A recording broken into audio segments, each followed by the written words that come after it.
Bum bum bum. Bum bum bum. Bum bum bum. Bum bum. The rats wear suits, they run the tracks. A pigeon steals your morning snacks. Graffiti walls of poetry, a masterpiece of anarchy. Doors are closing, hold your breath. Next stop could be life or death. Welcome to New York, where dreams ride the Q train, where the tunnels in the key, that's insane. Welcome to New York. Hold tight or you'll fall. It's a concrete jungle and it eats us all. Merhaba Skydog Journey'nin sevgili takipçileri. Merhaba arkadaşlar. Uzun bir aradan sonra yine birlikteyiz. Evet, bayağı uzun bir ara verdik. En son Kore, Ekim ayında mıydı? evet, Ekim ayında. Kasım 2025'te Kore gezimizle sizin karşınızdaydık. O zamandan beri tatil yapmıyoruz. İnanılmaz bir koşturma içerisindeydik. Şimdi Dünya Kupası'nın da verdiği yetkiye dayanarak üzgün bir şekilde Amerika'ya gidiyoruz.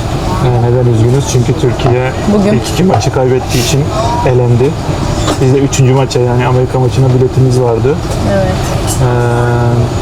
Formaliteden bir maç olacak ama yine de gidip girmeyi deneyeceğiz. Aynen, maksat zaten Amerika'yı gezmekti. Gidip bir 4 günlük New York, sonra bir 4 günlük Los Angeles ve 2 günlük Las Vegas turu planladık. Bu gezide bize Gün Aldıysan Gezelim kanalının sevgili dostlarımız İlayda ve Ertuğ da eşlik edecek. Onlar İstanbul'dan bindiler, biz şu an Dubai'den bindik. Yani yaklaşık 14,5 saat bir uçak yolculuğu bizi bekliyor. Dubai'den New York'a uçuyoruz. Emirates uçağıyla. Ben şimdi Emirates'te işe başladığım için artık Bunu söylemene gerek var mıydı? business'ı uçabiliyoruz. O yüzden şu an business koltuklarımızdayız. Şöyle ufaktan business koltuklarımızı gösterelim. Hatta şu anda canlı maç 4 saat. Şimdi yolculuk yapacağız. Biraz bizim bilet mevzusu standby şeklinde oluyor. Yani sen bileti alıyorsun, uçuşta yer varsa seni uçuşa kabul ediyorlar. Biz de biraz sıkıntı yaşadık. 4 kişi standby bilet bekliyordu ve 4 koltuk olmuştu galiba, değil mi? aynen, ve son 4 koltuğa 4'ümüz oturduk yani. Biraz şanslıyız. Şimdilik görüşmek üzere. Tekrardan merhaba.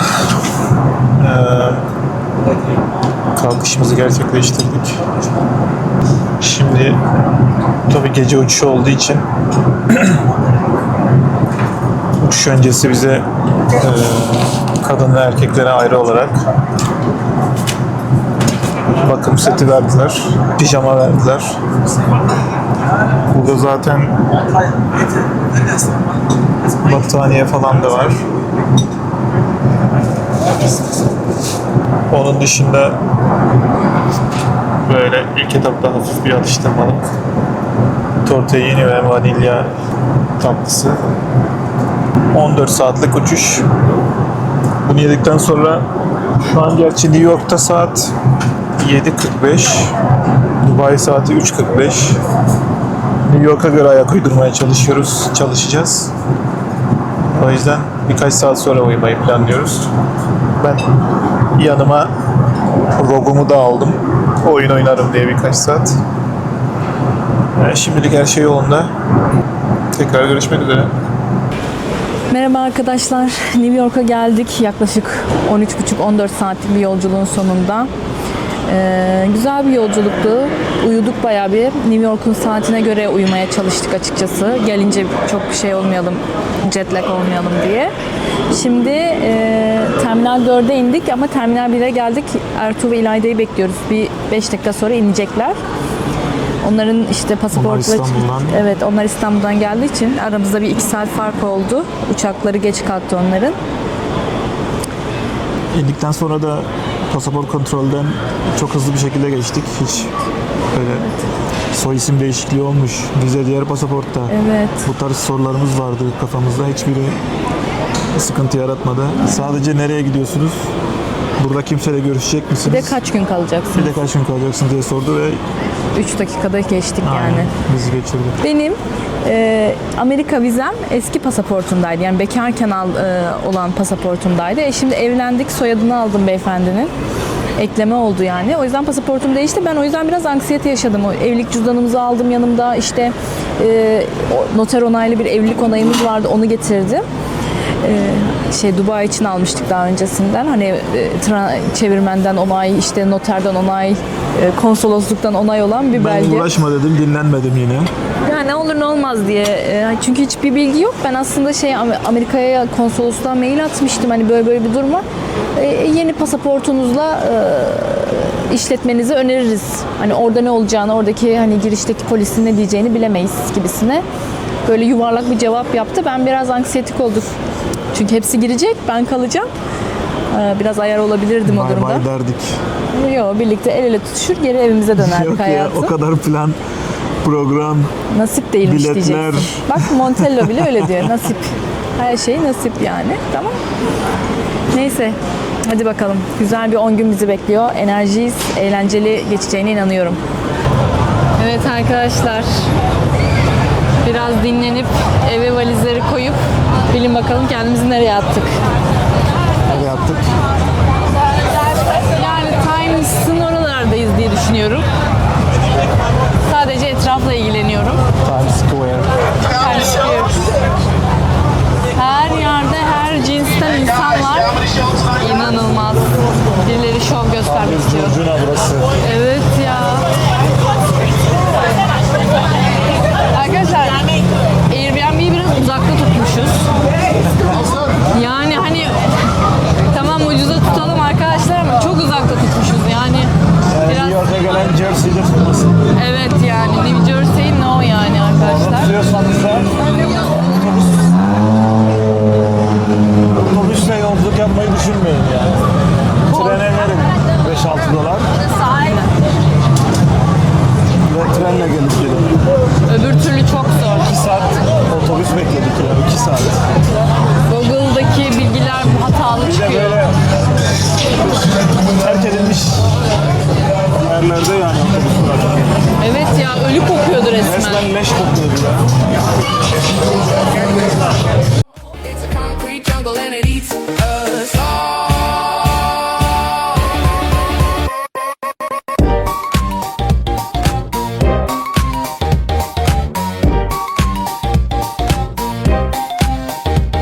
That sax guy plays the same old tune while break dancers fight for room. The preacher screams of Judgment Day, but the mariachi drowns him away. Swipe your card, it won't. Günaydın. Günaydın arkadaşlar. New York'taki ilk günümüz, sabahımız. Diyelim. Havaalanında olmadığımız. Dün gece çok yorgunduk. Biraz Times Square'e gittik ama çok verim alamadık yani. Evet sonra gidip dinlendik. Dostlarımız hiç çıkmadı zaten. Onlar direkt Arkadaşlar çünkü siz business uçtunuz, biz ekonomi uçtuk. biz Business'ta jet lag olmuyor 19'unda herhalde. seçmeler vardı Ertuğ. Hazırlansaydın. Yani başvurular açık. Aynen öyle. Business'ta jet lag olmadığını öğrendik. Evet. Dolayısıyla. Çünkü İyi uyuduğun için jet lag'e gidiyorsun. şaka bir yana ama dün çok kalabalıktı Times. Bakalım bugün hep birlikte deneyeceğiz. Şimdi çok acıktık ve evimiz cehennemin dibinde olduğu için yine trene bindik. Merkeze Manhattan'a doğru gidiyoruz.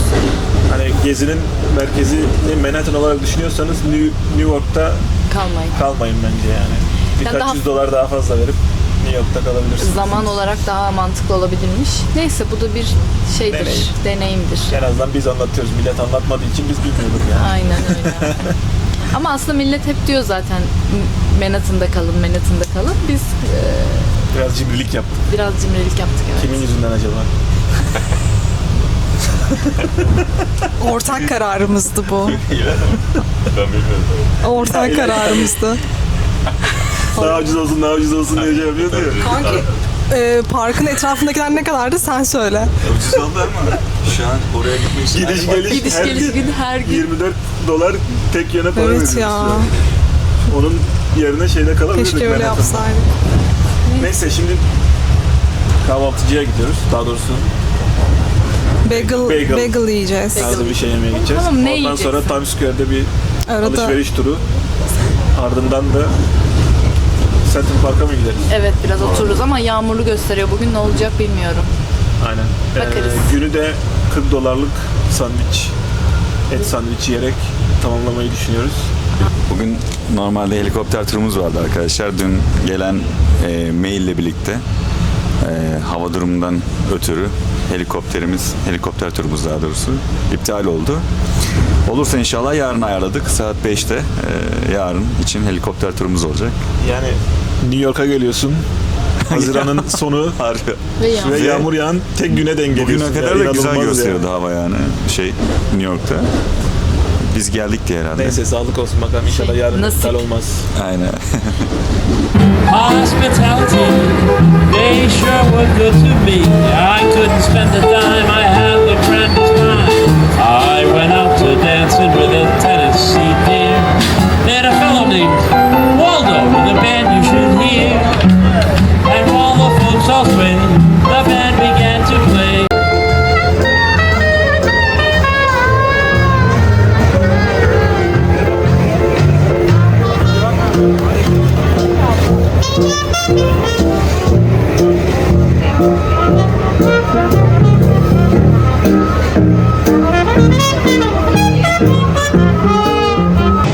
Evet, ikonik Empire State Building'deyiz.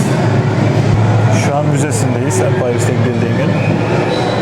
Evet, giriş için ilk başta ticket bürosu var. Oraya gittik ve biletimizi aldık.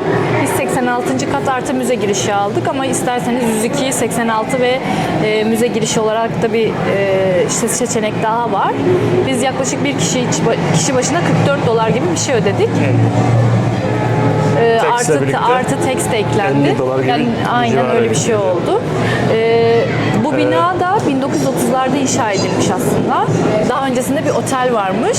Yaklaşık önemi nasıl? 13 ayda tamamlamışlar inşaatı. 1931 Mayıs ayında kullanıma sunulmuş.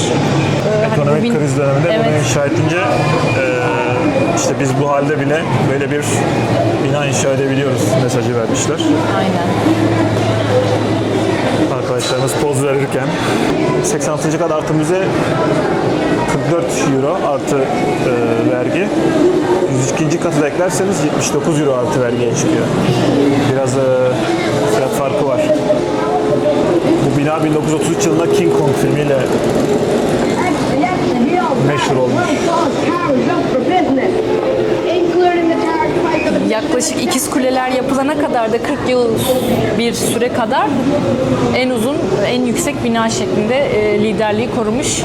Sonradan İkiz Kuleler yapınca liderliği onlara devretmiş.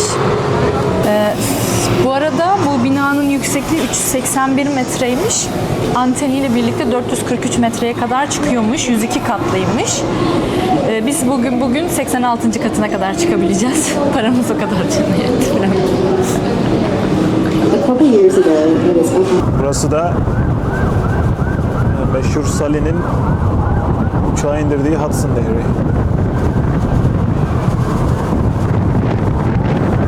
Kalkıştan kısa bir süre sonra motora kuşların girmesiyle iki motorunu kaybeden ve sonunda buraya inmek zorunda kalan bir sanırım onunla ilgili bir film de var. İzlediğiniz önemli. Go through. Now you're stuck with the gum and goo. Welcome to New York, where dreams ride the Q train, where the tunnels sing a key that's insane. Welcome to New York. Hold tight or you'll fall. It's a concrete jungle and it eats us all. It's a concrete jungle and it eats us all.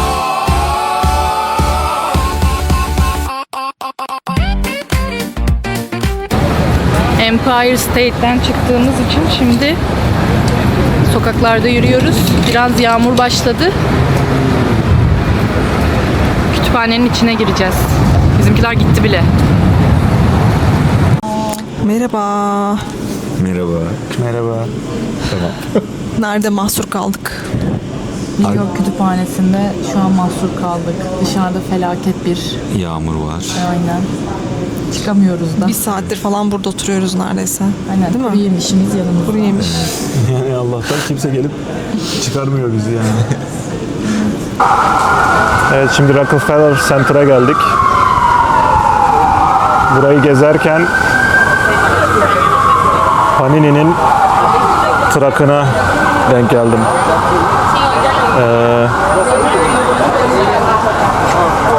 Oyuncu stikerleri satan bir kamyon. 50'lik paket $100. Şu paket $100.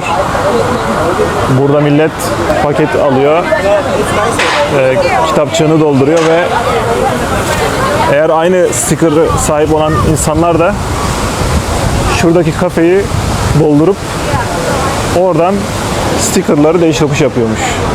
Bayağı delisi olan bir etkinlik. Dubai'de de bizim bir WhatsApp grubu var. Orada da insanlar yine Panini stickerlarının değiş tokuş yapıyorlardı. Öyle denk gelince ben de almak istedim. Arkadaşlar yine Times'a geldik. Bu sefer kalabalık azalmış. En azından meydanda dolaşabiliyoruz. İnanılmaz bir yer ya. Çok kaotik. Şöyle bir etrafı göstereceğim şimdi size. İşte 3 saattir yağmur yağıyor. Evet ya. Bu da bizim şansımıza.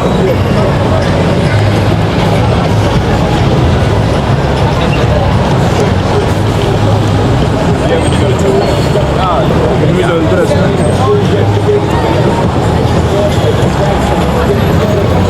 Bütün Broadway tiyatroları da bu sokaklarda dağılmış durumda. Her oyunun kendine ait bir alanı var.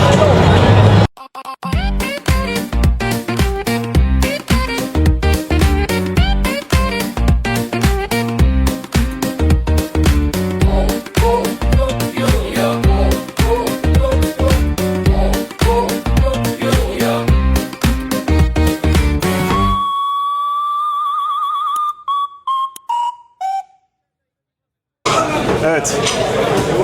Neredeyiz şimdi? Bu meşhur Pastrami. sandviççi.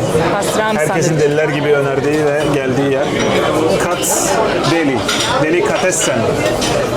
Bir sandviçin $40 olduğu ve çok büyük ve porsiyonun çok büyük olduğu bir restoran. Şimdi içeri girerken ticket veriyorlar. 2 kişilik ticket aldık. İsterseniz kendiniz alıp da oturabiliyorsunuz. İsterseniz masaya oturup size servis yapılmasını da seçebilirsiniz. Fiyat farkı oluyor mu bilmiyorum. Biz grab and sit şeklinde aldık. Grab and sit için 2 numaradan 7 numaraya kadar sıraya girip sandviçi alıp herhangi bir masaya oturabiliyorsunuz. Birazdan siparişimizi vereceğiz bize. Thank you. Brisket. Bu şekilde tatmamız için ufak bir parça veriyorlar.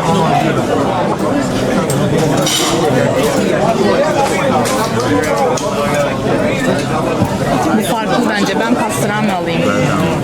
Pastrami şu. What is this? This meat?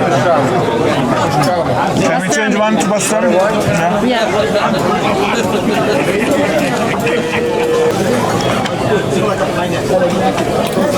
Thank you. Evet arkadaşlar, şimdi siparişlerimizi verdik. Sıralara giriyorsunuz. Size başta bir kartın üzerine siparişinizi yazıyor adam. Bu şekilde. Bu pastrami sandviç. Biz buna peynir eklettik. Bu da neydi? Roasted beef miydi? Brisket of beef. Brisket of beef. İkisi de bayağı lezzetliydi. Bize tattırdı. Şimdi bakalım deneyeceğiz. Çok acıktık. Normalde 45 dakika sıra oluyormuş da yağmurdan dolayı herhalde Evet, hemen girdik. anında siparişimizi verip sandviçlerimizi aldık. Roosevelt Island tramvayına bindik şimdi.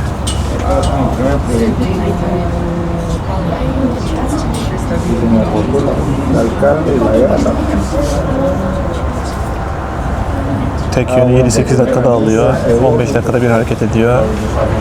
Böyle manzara eşliğinde bir tur atmak isterseniz bu tramvaya binebilirsiniz. Omni kart burada geçerli. Tek yön aslında $3 ama Omni kartınız varsa biz havaalanından çıkarken 7 gün limitsiz Omni kart almıştık. Onu kullanabiliyoruz. Dolayısıyla git geli hiçbir para ödemeden yapabiliyoruz. Yediğimiz sandviçleri bitiremedik. Bir kişiye bir sandviç bayağı fazla geliyor. Biz de paket yaptık. Anca yarısını yiyebildik. Sandviçler güzel ve porsiyon çok büyük olduğu için biraz fazla geldi. Dolayısıyla orada bir sandviçi 2 kişi bölüşebilirsiniz.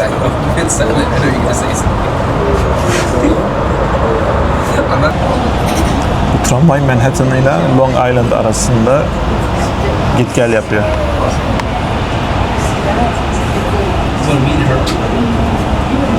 Long Island'da da Red Bus diye bir ücretsiz bir ada turu yapan otobüs bulunuyormuş. Biz şu an çok yorgun olduğumuz için onu deneyimleyemedik. Burası bugün için son durağımız. Buradan da eve geçeceğiz.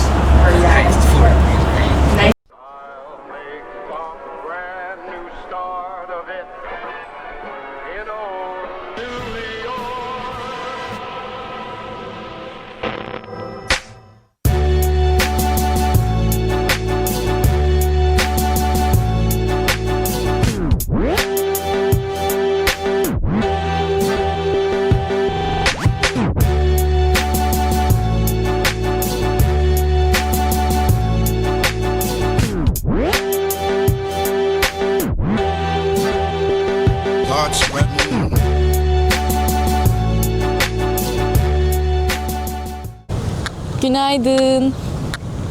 Günaydın. Bugün New York'taki 3. günümüz. Evden çıkıp hızlıca bir kahvaltı yapıp şimdi de Central Park'a geldik. Açılışımızı burada yapmak istedik. Dün bizim için dünün sonu aslında biraz korkunç geçti. Çünkü o kadar çok sel oluşturacak kadar yağmur yağdı. Sağanak bir yağış vardı. Eve gittiğimizde yani bütün baştan aşağı ayakkabılarımız, çoraplarımız, her şeyimiz sırılsıklamdı. O yüzden bayağı bir yorgun kapanış videosu çekemedik. Ama bugün dinlendik ve güzel bir güne başladık. Yine şu anda yağışlı Evet. ve yine sağanak yağış bekleniyor yani. Evet, yani olabildiğince hızlı hareket edip yağmur aralarında bekleyip çiselemeye başlayınca hemen dışarı çıkıyoruz. Şimdi Central Park'a geldik. Burası New York'un göbeğinde bayağı büyük bir alan. Yeşillikler dolu. İçerisinde bazı işte köprü, heykel, önemli yerler var. Herkes burada, oturanlar var, spor yapanlar var, bisikletle gezenler var. Biz de burada birazcık yürüyüş yapıp dinleneceğiz ve o önemli yapıları ziyaret edeceğiz. Şu anda Central Park'ın Bethesda Çeşmesi dedikleri yerdeyiz. Burası şehrin kalbi olarak, daha doğrusu parkın kalbi olarak geçiyor. Şuradaki heykele de suların meleği olarak adlandırmışlar. Bu Central Park yaklaşık 3,5 kilometre karelik bir alanı kaplıyor New York'un göbeğinde. Yılda yaklaşık 40-42 milyon kişi burayı ziyaret ediyor. Sabah 6 ile gece 1 arası ücretsiz bir şekilde ziyaret gerçekleştirebilirsiniz. Aferin Bertu. Bravo. Tebrik ederim seni. Hadi çek şu yeşili ya. Ya kes, önüne bak.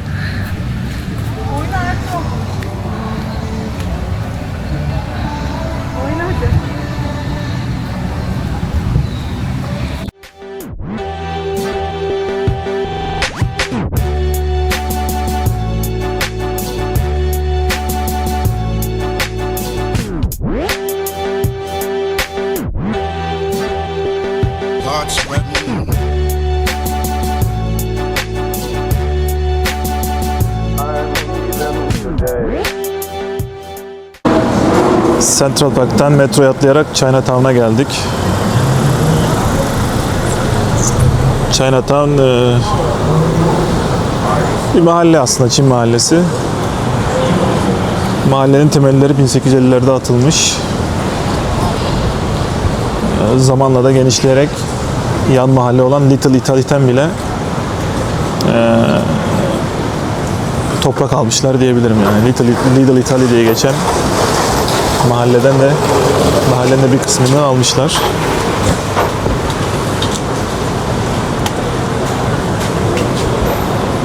Manhattan'daki orijinal Chinatown. Birkaç bölgede daha yine böyle küçük küçük Chinatown'lar oluşmuş. Chinatown'da böyle gift shop'lar, kafeler vs. şeyler bulabilirsiniz.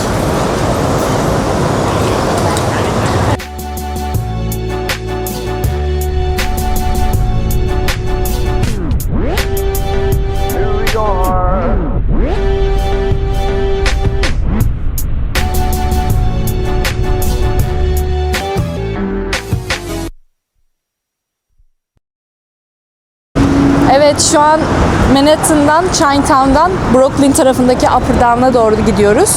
Manhattan Köprüsü'ndeyiz. Burası da şehrin ikonik köprülerinden bir tanesi.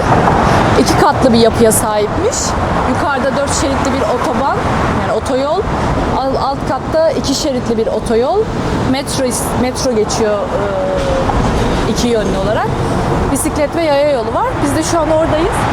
Bu taraf Brooklyn tarafı, oraya doğru yürüyoruz. Şu an Manhattan Köprüsü'ndeyiz. Karşımızda gördüğünüz köprü Brooklyn Köprüsü. Dönüşü de oradan yapacağız. Tekrar Manhattan tarafına dönmek için. Yürümeye devam. Bu nehirde Doğu Nehri, East River.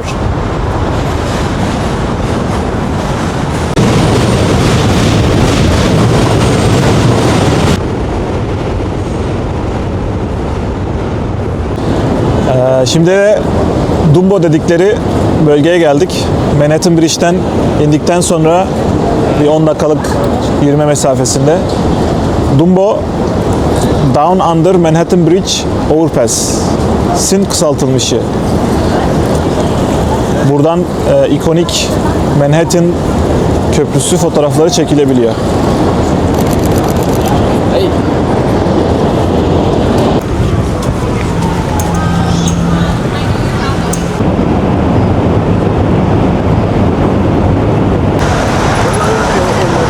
Merhaba, şimdi de Brooklyn Köprüsü üzerindeyiz.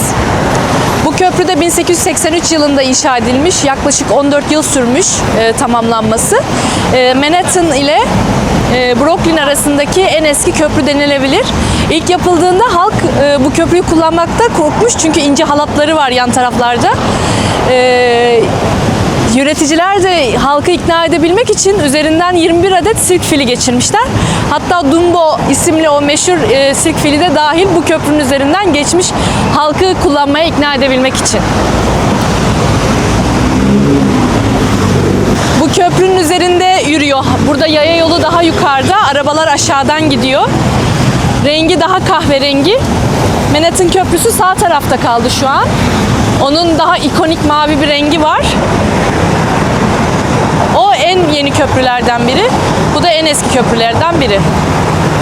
Yeni dediğim 1901. Tabii yani öyle bir durum var da kendi aralarında karşılaştırırsam diyorum. En yeni diyor. Biz Manhattan'dan Brooklyn'e Manhattan Köprüsü'nü yürüyerek geçtik. Ki orası 2 kilometre kadar bir uzunluğu var. Şimdi Brooklyn'den Manhattan'a da Brooklyn Köprüsü üzerinden geçiyoruz. Bu da 1.8 kilometre uzunluğunda. Biraz yorucu olabiliyor. O yüzden siz aslında Manhattan Köprüsü'nden metro ile Brooklyn'e geçip oradan yürüyerek Brooklyn Köprüsü üzerinden Manhattan'a gidebilirsiniz. Ki daha mantıklı olacak çünkü Manhattan tarafında, yani Brooklyn'den Manhattan'a köprü üzerinde giderken ikonik kule manzarasıyla köprüyü geçebilirsiniz. Daha göremedik ama o güzel kız da orada. Yarın da onu görmeyi planlıyoruz. Özgürlük Anıtı da Evet. Orada gözüküyor. uzaktan görünüyor. Yarın helikopter turu yapacağız inşallah. 2 gündür yağmurdan dolayı helikopter turumuz iptal ediliyor. Yarın hava güzel görünüyor. Bakalım, umarım bir iptalle daha karşılaşmayız.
Günaydın arkadaşlar.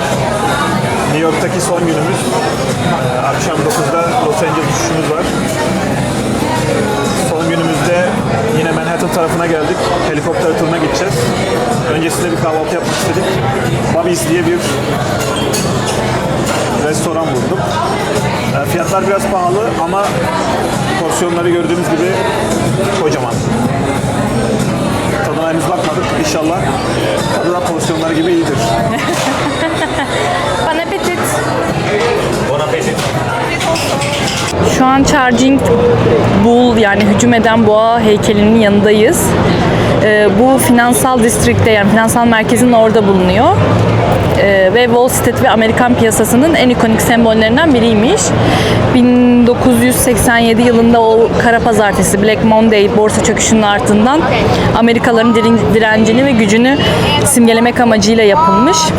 İtalyan bir heykeltıraş tarafından yaratılmış. Burada 1900, hatta gerilla sanatı olarak tarihe geçmiş. Çünkü yapıldıktan sonra hiçbir izin almadan gece yarısı kamyonla Wall Street'in önüne bırakılmış bir heykel. Sonra hani polis kaldırsa bile halkın isteği üzerine tekrar yerine getirilmiş. İnanılmaz bir, şurada görüyorsunuz sol tarafta bayağı bir sıra var. Fotoğraf çekilmek için bekliyor insanlar. Bu boğanın işte boynuzlarına, yüzüne ve arka taraftaki üreme organına dokunmak bir ritüel haline getirilmiş. Şans ve hani finansal başarı getirdiğine inanılıyor. İşte biz burayı da görmüş olduk. Öyle kısa bir bilgi.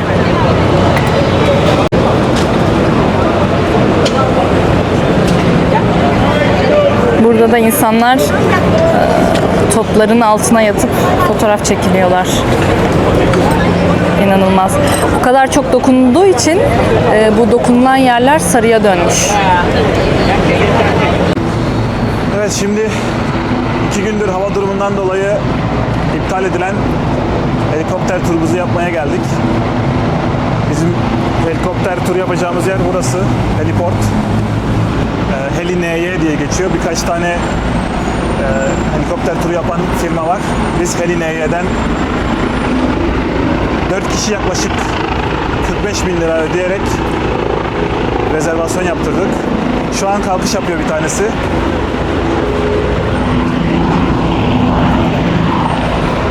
Bizimki 2.30'da.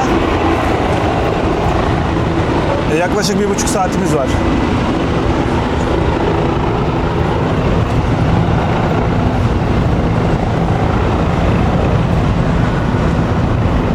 Helikopter turu 12-15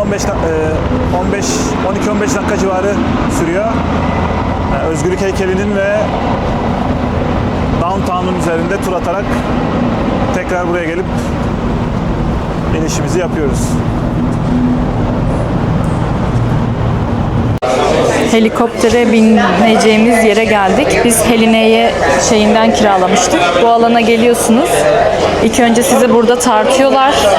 Sonra luggage room'a eşyalarınızı bırakıyorsunuz. Sonra da helikoptere doğru gidiyorsunuz.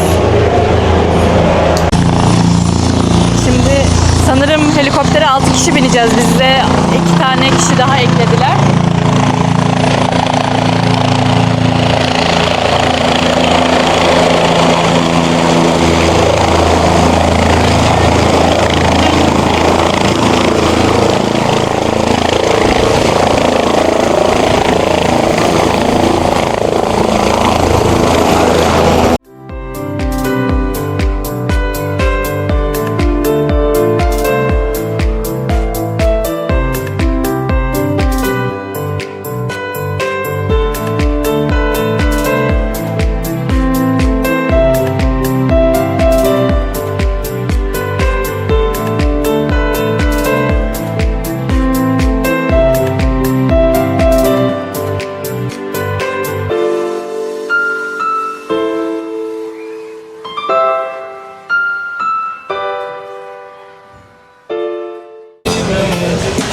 Evet, havaalanına gitmeden önce Las Tacos'ta yemek yemeye geldik.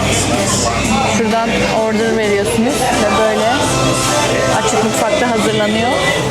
Böyle rutin bir masada oturma yerleri yok. Hep ayakta stand şeklinde yemek yiyorsunuz. Sametciğim de sıraya girdi. Hadi bakalım deneyelim. İlk önce tortillanızın unlu mu yoksa mısırlı mı olduğunu seçiyorsunuz. Sonra işte steak, chicken, pork ya da kaktüs mü neyli istiyorsunuz onu seçiyorsunuz. Şuradan da soslar ekleyebiliyorsunuz. Evet, siparişlerimiz geldi. 4 tane aldık. Tanesi 5.95. Corn tortilla ve flour tortilla diye ayrılıyor. Flour tortilla'da domuz eti bulunuyormuş. Biz corn tortilla aldık. Aynen. Burada soslar da var. Mexican soda diye Coca-Cola verdi ama tadı çok farklı gelmedi bana. Bir dene bakalım, sen ne diyeceksin? Hadi bakalım.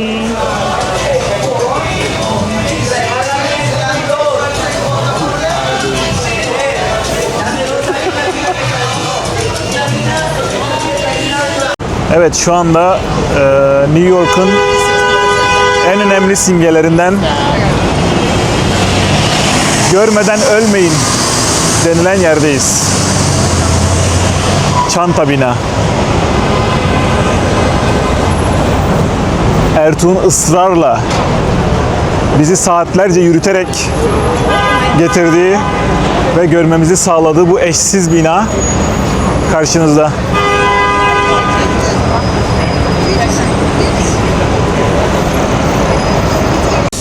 New York gezimizi tamamladık. Şimdi havaalanına doğru gidiyoruz.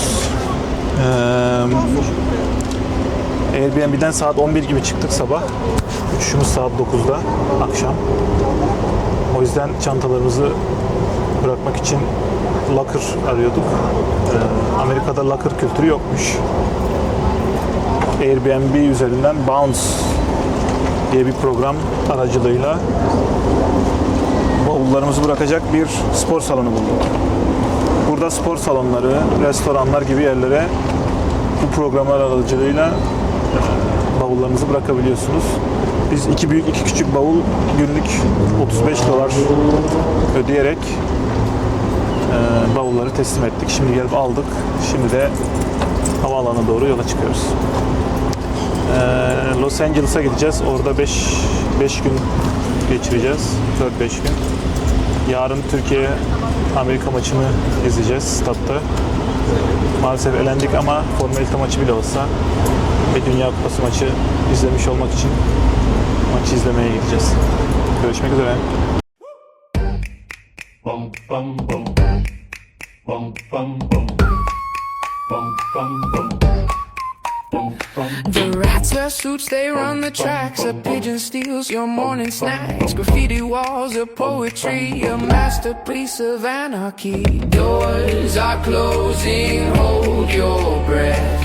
Next stop could be life or death. Welcome to New York, where dreams ride the Q train, where the tunnels ain't a key, that's insane. Welcome to New York. Hold tight or you'll fall. It's a concrete jungle and it eats us all. It's a concrete jungle and it eats us all.